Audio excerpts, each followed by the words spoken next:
Let's go out of the Bible. No, let's stick there a little bit. Remember, the Bible is written by the four school of thoughts. Okay. The Elohim school of thoughts, the Yahweh school of thought, the Deuterocanonical school of thought, and the priestly school of thought. Now, how do you identify these school of thoughts? I mean, there are some of them, you can easily identify them because they will tell one story in two ways, like creation story. Genesis 1, Adam was spoken into existence. Everything was spoken into existence. His wife, like Genesis 1 verse 26, let us make man in our image and our likeness, you know. And then they said male and female created he them. So that part is talking about things that were spoken into existence. Genesis 2, they talk about man made out of the clay of the earth.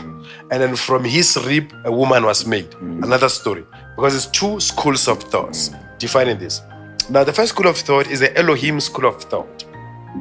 These ones, and that is what make Genesis 1 speaks in plural. Let us make man in our In fact, in image the, and in our the Hebrew, Genesis likeness. 1 is Barashit bara Elohim haaretz nashamayin. Yes, because So you see, the gods created heaven and earth. yes, there's a part I'm coming to. That why is it said in plural? It is because it is the Elohim school. But the Elohim, it is plural. Because in singular is El. So it is a plurality of El Shaddai, El Tzibo, El Nisi, El Elyon, El Yahweh, and so El Sabaoth, and so forth. This is what account to let us. So this is what you call the community of the gods. So- Psalms 82. So the proper way then you will say, Matomontomo mbadimu barile. Okay. The gods. The gods. So when you talk about God in plurality, you will say the gods, because you're talking about the 12 of them. That is why in the New Testament, Christ will talk about Eloi, Eloi, lama sabachthani. My El, why have you forsaken me? Because in singular is El. So this Elohim school of thought, which is basically made up of 12 gods, has 7 messengers, is 2, which are called the angels. The Beni Elohim. Michael, Gabriel, Raphael, Samael. Now also them, all their names end with El, because they belong to the Yahweh school of thought. The Yahweh school of thought is El Shaddai, El Tzibo, El Nis, El what.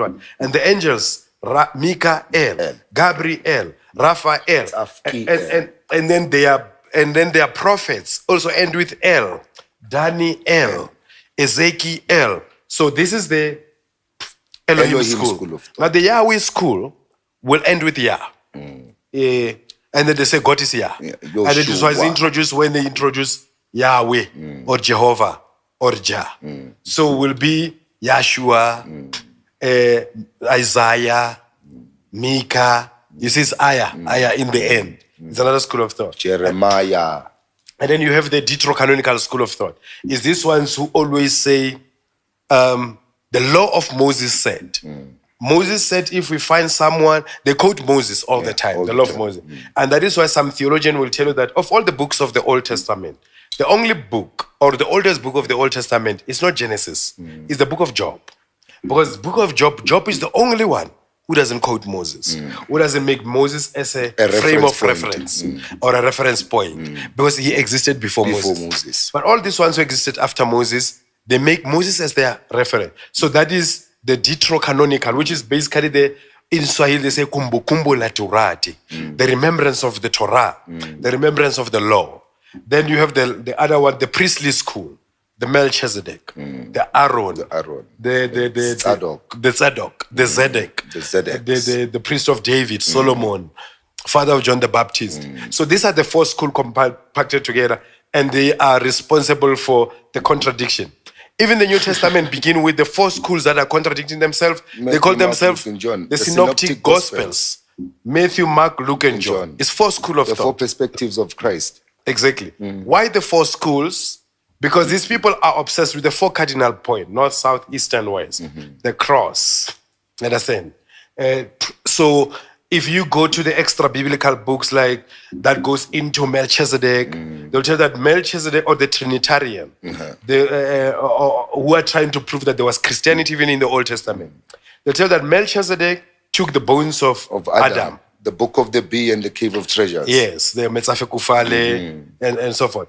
That Melchizedek went in the cave of treasures, took the bones of Adam, took it into the ark. Because Adam, after he died, Adam was chased from Eden. They live in the cave of treasures. He died. They put his bones there. They minister on over his bones, generation after generation. That is the antediluvial patriarch, or the 12 patriarchs who existed before the flood. Lamech, Seth, Methuselah, Enoch, Noah. So that in the time of Noah, when he was told that the flood is coming, he went to the cave of treasures, took the bones, put them into the ark. Now, after the waters, after the flood, it was Shem and Melchizedek who took the bones of Adam and went to a place called Golgotha, which is why the reason they call it the skull, because the skull of all mankind, which is Adam, was buried there.